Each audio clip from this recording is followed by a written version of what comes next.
నిరుద్యోగం మన దేశంలో ఉన్న అతిపెద్ద సమస్యల్లో ఇదొకటి. ఓ చిన్న ప్యూన్ ఉద్యోగాన్ని కూడా పీజీలు పిహెచ్డీలు చేసిన వాళ్ళు పోటీ పడుతున్నారు. ఈ నేపథ్యంలో మన దేశంలో జూన్ నెలలో నిరుద్యోగం రేటు 5.6% మాత్రమేని కేంద్రం డేటా రిలీజ్ చేయడం చర్చనీయాంశమైంది. దీనిపై రైటర్స్ నిర్వహించిన పోల్లో 70% మందికి పైగా ఎకనామిస్టులు ఈ డేటాను తప్పుపట్టారు. గ్రౌండ్ లెవెల్లో అన్ఎంప్లాయ్మెంట్ ఇంకా ఎక్కువ ఉందని చెబుతున్నారు. దీనిని కేంద్రం తిప్పికొట్టిన నిరుద్యోగం విపరీతంగా పెరిగిందనే మాట వాస్తవం. ఈ రిపోర్ట్ ప్రకారమే గ్రౌండ్ లెవెల్లో పరిస్థితి ఎలా ఉందో చూద్దాం. జూన్లో ఓవరాల్ అన్ఎంప్లాయ్మెంట్ రేట్ 5.6% అయినా 17 నుంచి 29 ఏళ్ల మధ్య వారి అన్ఎంప్లాయ్మెంట్ రేట్ 15.3%గా ఉంది. ఆస్పిరేషన్ గ్యాప్, వారి చదువులకు తగిన ఉద్యోగాలు మ్యాచ్ కాకపోవడం, చిన్న చిన్న ఉద్యోగాలు చేసేందుకు యువత ఇష్టపడకపోవడం ఇందుకు కారణాలుగా విశ్లేషకులు చెబుతున్నారు.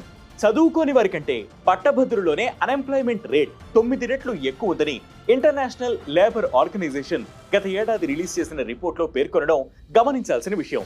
జూన్ రిపోర్టుకు సంబంధించి పురుషుల labour force participation rate urban ఏరియాలో 75%, రూరల్ ఏరియాలో 78.1%గా ఉంది. ఇక మహిళల labour force participation rate urban ఏరియాలో 25.2%, రూరల్లో 35.2%గా ఉంది. అర్బన్ తో పోలిస్తే రూరల్లో బెటర్ గా ఉన్న ఓవరాల్ గా పురుషులతో పోలిస్తే మహిళల భాగస్వామ్యం తక్కువగానే ఉంది. వారి ఎడ్యుకేషన్ కు తగిన జాబ్స్ రాకపోవడం, దీనిని పలు కంపెనీలు స్కిల్ మిస్ మ్యాచ్ గా పరిగణించడం, ట్రావెలింగ్ సమస్యలు, వర్క్ డ్యూరేషన్ మొదలైన అంశాలు అర్బన్ మహిళలను వెనక్కి నెట్టుతున్నాయని విశ్లేషకులు చెబుతున్నారు.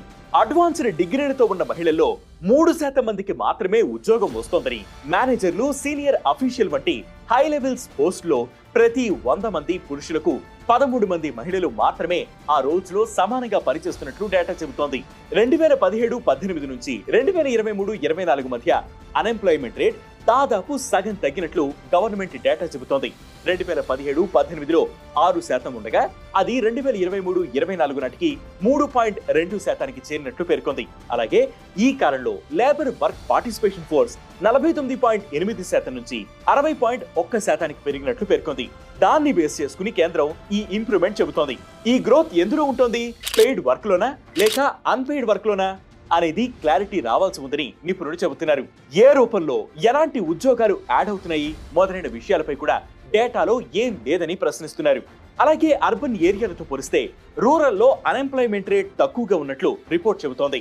పురుషుల అన్ఎంప్లాయ్మెంట్ రేట్ అర్బన్ లో 6.4% ఉంటే రూరల్లో 5.1%గా ఉంది. అలాగే మహిళల అన్ఎంప్లాయ్మెంట్ రేట్ అర్బన్ ఏరియాలో 9.1% ఉంటే రూరల్లో అది 4.4%గా ఉంది. దీనిపై కూడా పలువురు ఆర్థిక నిపుణులు సందేహాలు వ్యక్తం చేస్తున్నారు. అర్బన్ ఏరియాల కంటే గ్రామీణ ప్రాంతాల్లో నిరుద్యోగం రేటు తక్కువ ఉందంటే రూరల్లో ఉద్యోగాలు ఎక్కువ వస్తున్నాయా?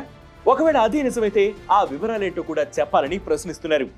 డేటా కలెక్షన్ కు సంబంధించి గవర్నమెంట్ ఫాలో అవుతున్న విధానంపై కూడా కొందరు ఆర్థికవేత్తలు సందేహాలు వ్యక్తం చేస్తున్నారు. ప్రస్తుతం వ్యక్తుల ఎంప్లాయ్మెంట్ స్టేటస్ గుర్తించేందుకు కేంద్రం వారం లేదా ఏడాది కాలంలో ఎకనామిక్ యాక్టివిటీని పరిశీలిస్తోంది. అయితే ఈ ప్రాసెస్ లో వారం రోజుల పాటు రోజుకు గంట సేపు పనిచేసిన వారికి ఉపాధి ఉన్నట్లుగా కేంద్రం గుర్తిస్తోంది. అయితే ఈ విధానాన్ని కొందరు తప్పుపడుతున్నారు. దానిని ఫాలో అవడం వల్ల డేటాను సేకరించే విధానంలో నాణ్యత, ఖచ్చితత్వం లోపించే అవకాశాలు ఉంటాయని చెబుతున్నారు. దీనిపై మీ అభిప్రాయాన్ని కామెంట్ సెక్షన్ లో మెన్షన్ చేయండి.